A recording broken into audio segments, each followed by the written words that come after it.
Hello. I am an optimist. Now, that's not always a good thing.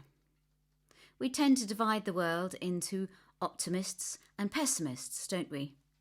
In some circumstances, we might look at a glass of water. I've got my bottle of water here.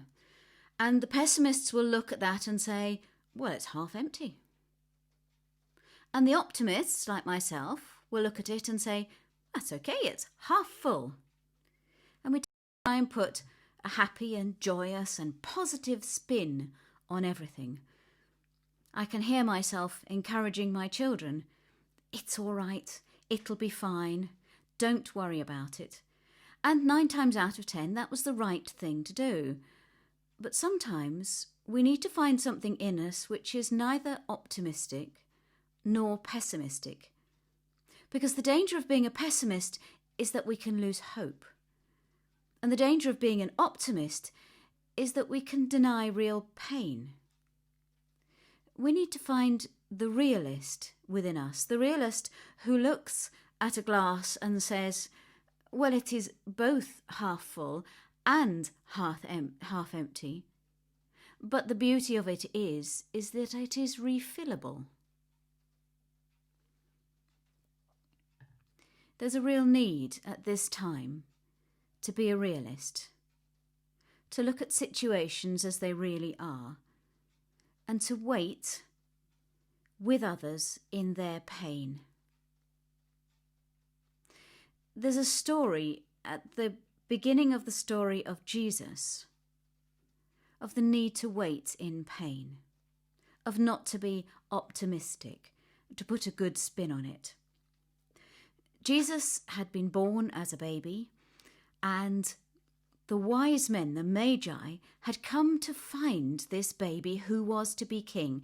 They'd seen his star in the east and they'd travelled a long way. And on their journey, they stopped off at the palace of Herod, who was the ruler in the area, figuring that if anyone would know where this baby was, who was born to be king, then the one who was the current ruler should know. So they asked Herod where this baby was, and Herod didn't know. But being a sneaky sort of person, he said, well, when you find out where he is, come back and tell me. Well, we probably know the story. The wise men, the Magi, carried on their journey, following the star until it stopped over the place where Jesus was. And they worshipped the baby, and they brought their gifts of gold and frankincense and myrrh. But they were warned in a dream not to go back to Herod. Now, Herod, being an insecure sort of person, when he realised that he'd been tricked, he was infuriated, my Bible says, and he sent and killed all the children in and around Bethlehem who were 2 years old or under, according to the time that he had learned from the wise men. So Herod did a terrible thing. He killed all the babies. And the Bible says, then was fulfilled what had been spoken through the prophet Jeremiah. A prophet is someone who is able to foretell or foretell what is going to happen because of a relationship that they have with God. And this was the prophecy. A voice was heard in Ramah, that's the area where Bethlehem is, wailing and loud lamentation, Rachel weeping for her children. She refused to be consoled because they are no more.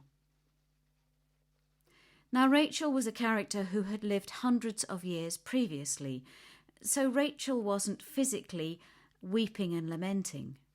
But she was buried in the area of Bethlehem, so it was the custom at the time for that area to be given the personality, if you like, of Rachel. So when it says Rachel was weeping, it means the whole area of Bethlehem was weeping and lamenting. But significantly, she refused to be consoled because they were no more. So I, as an optimist, need to be careful what I say under these circumstances.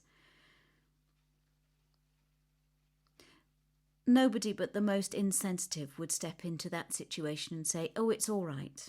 It's going to be fine. My role, our role, would be to stand with those who are in pain.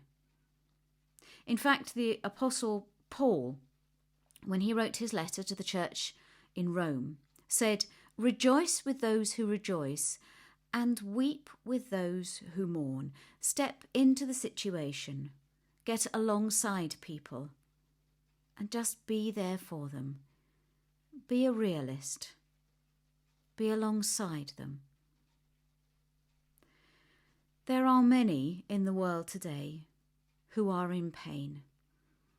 Those who are sick, those who've lost loved ones, and especially those who have been persecuted and mistreated all of their lives because of their culture, the colour of their skin, the place that they live, the way that they speak. How are we to do this? We may not personally know people in that situation. If we do, don't be a pessimist. Don't be an optimist. But step into their situation and stand alongside them. Weep with those who mourn. If we don't know anybody who's in that situation, then pray. Prayer is not something passive. Prayer is something active.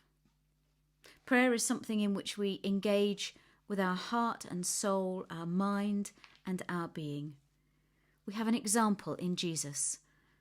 Right at the end of his life, he went into the Garden of Gethsemane to pray to his Father. "Father, take this cup from me. Take away what's going to happen to me.